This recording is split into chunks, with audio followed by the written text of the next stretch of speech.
welcome to another State of the Empire episode. Today, this video is brought to you by Jack in the Box. If you're craving a breakfast sandwich at 5 p.m., Jack in the Box has you covered. They serve breakfast all day. No matter when you wake up from your gaming session, Jack in the Box will be serving your favorite breakfast foods. Find your nearest Jack in the Box on their website by following this link and get a free Jumbo Jack on Jack by texting JackHack to 43972. T-minus 8 days before we start our competitive run at the playoff championship, COD Champs, whatever you want to call it, the finals, the big one, the one that means the most to everybody, really. Yeah, it's crazy. We're really close to ending the year. The most we can have is really 2 weeks left of the season, so it's been interesting through the year. Like I kind of just outlined in the video last week, we play either in our first match, we play either Florida, Toronto, or London.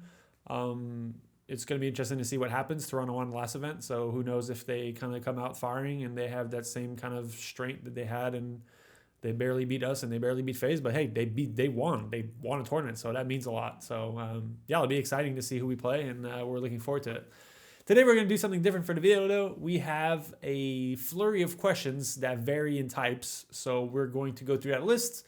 If you were paying attention to Twitter this morning, I tweeted out a message saying, ask me questions. It didn't really matter the topic, and I'm going to do my best to answer them all. I will kind of outline some of them and then go more in depth with some of them. So let's start it off with JC Superman asks, what do you think of the possibility of going back to 4v4 next year? It's interesting, honestly. Like I'll speak to the dynamic of what 4v4 and 5v5 bring, and like the methodical aspect of Call of Duty when it was 4v4 to me was a little greater. Granted, the games didn't have a huge aspect to that, but like who cannot remember like Black Ops 2 days with the 4v4 and the methodical aspects of what was going on back then and the strategy involved. And it honestly, like there's still strategy now, like don't get me wrong. It's just like it's a lot quicker pace. It's a little harder to digest. But it is also very exciting to watch five guys kind of clash nonstop in the game. Like there's a lot of you have more potentials for that kind of like highlight plays and like multiple kills, like not two, but like 3 or 4 pieces nonstop in a game. You kind of see at least 1 or 2 of those a game. While back in the day, this was kind of like a crazy. You saw a guy get a 3-piece on the kill feed. You're like, oh my god, this guy just shredded his opponents. But yeah, it's kind of crazy. Next question. Just That Blink asks, if you were put... Okay, this one's a little mouthy. If you were to put in percentage, how big of a chance do you think Empire has of winning champs? How much would it be? Okay, that was good. Yeah, it's interesting. Like obviously being objective, I would say like I don't know. This is just again an outline based on what's happened this year. I would assume that we're like at a somewhere between 30 and 40% chance with FaZe, and then Chicago's probably had a decent percentage of that, and Florida as well, and then the rest kind of fall in line because the rest haven't really proven out all year long that they're having their strengths. But Toronto won the last event, so who knows, maybe we're on a high. And again, we haven't competed in a few weeks. There's a few changes that have happened going into champs. The format's a little different. Certain teams have certain advantages. But based on where we're starting the bracket, obviously I would assume that we have a higher percentage chance of winning champs. Just being objective, if I'm looking from the outside, we've been one of the most consistent teams all year. So I like our chances, honestly. Like it's really a point of like, I've said this many times this year, but like at this point of the year, whoever performs best on the day is really who's going to come out on top. Everyone kind of has an understanding and general output of what they need to accomplish in a game. So it's really about who plays the best on the day, and that's really that's who you're going to see is going to win champs. Next question. At Matt Complex asks, do you think Shotzi has the best opportunity to become the first multi-FPS world champion? Currently, only him and Frosty are in the position to do so. Yeah, no, I would definitely assume so. I mean, like, granted, I don't know how many players have had a chance to do this in the past and how well their team looked going into champs. So I would definitely put Shotzi at the top based on just not really knowing who in the past. I'm assuming, I don't know, did Forma win a Halo World Champ? I'm not even sure if that existed when he played in Halo back in the day. And I don't know if you compare like the season, like the last event of the year, like Nationals and Halo counting as the World Championship or not. But yeah, no, it's interesting. I mean, definitely looking forward. And the last question kind of answered your question to a certain extent of how well I think my team's chances have of winning champs. But I feel like if we play at our best, we have a great chance to win. And that's kind of, I feel like most teams at the top, like FaZe and Chicago and Florida, will probably feel that way. But I feel like when we played our best this year, we've looked kind of unstoppable. So that's based on that kind of thought process. I feel like we have one of the better chances if we play well. Mr. Xander _ MB asks, one thing I feared with this roster was Clay and Crim possibly butting heads. How is their relationship as teammates? I think there was a follow-up to this, but I just decided to cut it short to this just to make it simple. It's been interesting. Like, there's been times where they have clashed, but it's never really as much as like you would think it is. And Clay's really good at not like following up, not following up, but like understanding where the discussion needs to end.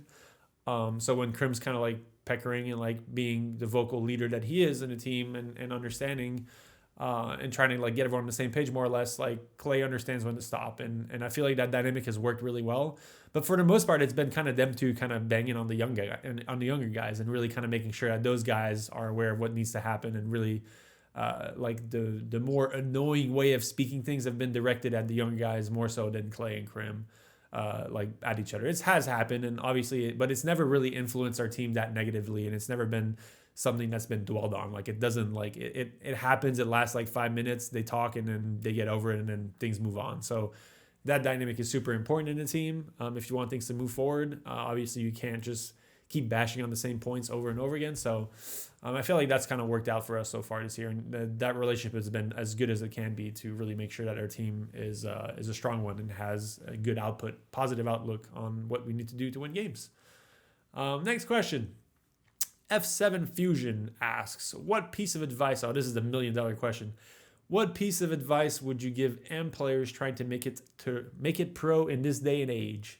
And then he has a little piece that I decided to put on. Let's be crown victorious at champs, baby. Yeah. Love it, Fusion. All right. The AM question, I've been asked this thing, I don't know, like probably, without even like over exaggerating, probably at least 1,000 times in my days as a competitor, and as when I was developing too. Like, a few people asking me that questions, and now that I'm back in the scene this year, that question's been asked a lot. And my answer to that, there's no real good kind of way of doing it. I'd say the most successful way of doing so is to play in the amateur scene and do well with finding like teammates that are at your level. And if you have what it takes and you can play at the highest level and win tournaments and keep showing that you have what it takes to play at the highest level, that's probably the best way of doing it. That's going to be consistently recognized by professionals.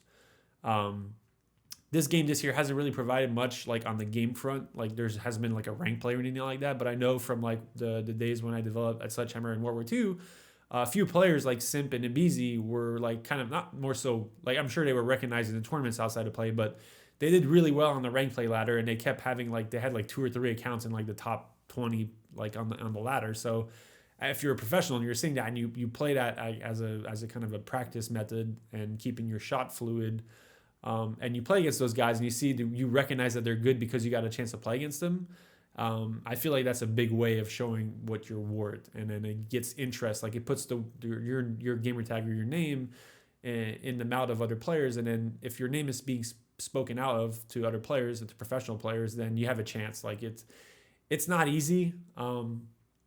It's not like pro gaming to me has never been something that people like young players or aspiring players should make it. They're kind of like, this is what I want to do in life. I'm going to put everything I got into it, and that's all I'm going for. I guess you can kind of put a lot into it, but like the all I'm going for part is really where I feel like is a mistake. It's not easy to make it, like, it's just like professional athletes. Like, a lot of these, like, there's like top college players that just never really make it that big in the professional scene, and they go to school and they do other stuff to make sure they have kind of a plan B if things don't work out in their professional professional sporting career. So I would assume, in my opinion, gaming is no different. So the best advice is to put yourself in a position where you can do well at tournaments, amateur tournaments, and hope that you can win some, and then your name gets out and people see that you're good. And if you really have what it takes, it'll be seen. Like, you'll get out there and you'll eventually have a chance to make it out and prove your worth to players that really kind of have a chance to put you in that kind of professional scene. Next question. Hope I answered that well, by the way.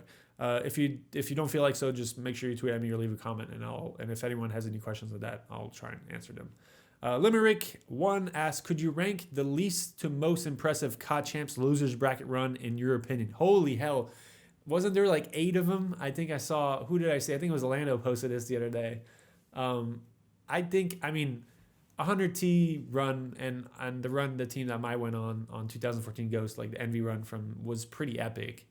The 100T one was like more so impressive because they were literally on the brink of getting kicked out and they brought it back. The impressive part of my run and my team is that we weren't expected to do anything in that tournament. We kind of qualified on one of the lower spots. We lost our first match in a winner's bracket and got our asses kicked by Strictly Business, which was kind of like one of the favorites to win a tournament along with Cole. So yeah, no, it's hard. Like, I mean, I want to be biased and say my team, because honestly, like, our run was pretty crazy, because it's like we just got in this groove where like everything we were doing was going our way, and everything we were doing was the right things to do. And we beat teams that honestly, like, we were on the brink as well. Like, we were playing, was it a search game against, I think it was Epsilon. We were like, there's a video that's online, but Nameless clutched like a 1v3 in a game 5 search. And this was just to make cash. Like, we were just looking to kind of get something out of the tournament at that point. So yeah, no, it's kind of cool to think of those things and reminisce. But yeah, I would say our team, like, come on, like, I can't really rank them all, because I wasn't really into, I mean, I follow competitive and I watch things, but I wasn't like in it, so I didn't really kind of get a feel for exactly the situations. But I would definitely rank the 100T and ours at the top. Next question. Not Myoptic asks, what were some setbacks that occurred this year? How did you and your team overcome them? Sorry. I mean, the online thing was obviously a setback for everybody. I feel like more so than it was for us. I felt like we were getting a point where like our understanding how to practice for LAN was getting to a level that was the best at the time. Like, I'd say like I only joined the team, like I only started working with the team about 2 weeks before the LA event. But the weeks following that event, I was working with them closely and obviously starting my kind of career and job as a coach.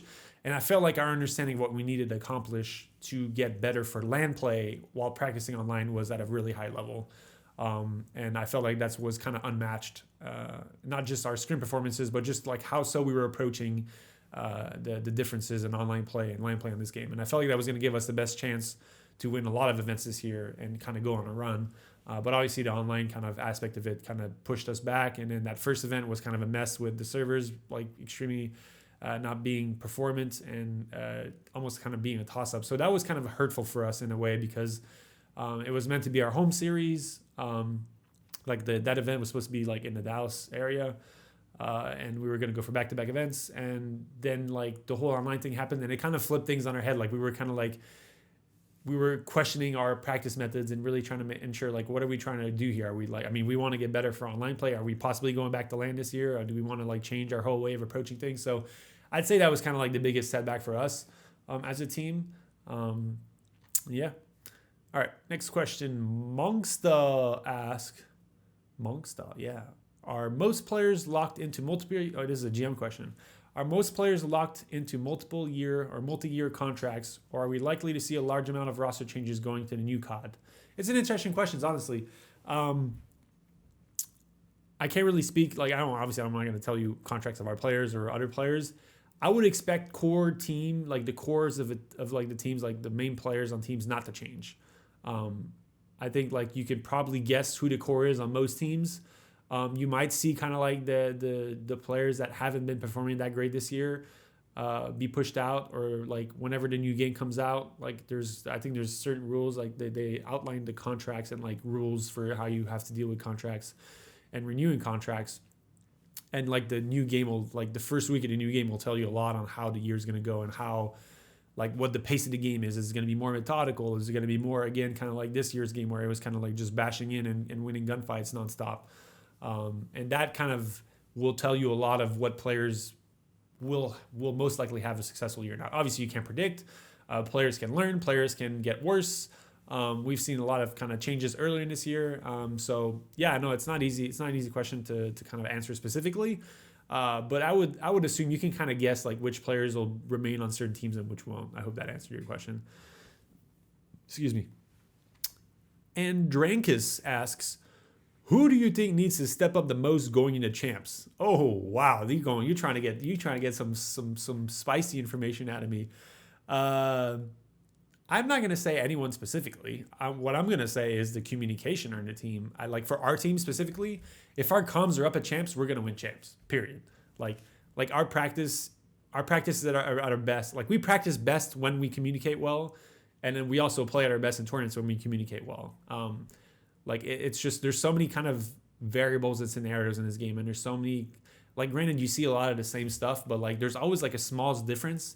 And in this game, it means the most because of how the spawn system works. Like the smallest difference in positioning can mean a team spawning behind you if you make this play, or a team spawning where you want them to spawn them if you make this play. So the individual decision making and how communication and small talk can really affect that outcome of the game, I feel like is the biggest kind of like determining factor of our performance coming up at Champs. And that's not anything that other teams can control. It's purely in our control, which is good. Like obviously you want to be in control of what you feel is the outcome determining factor.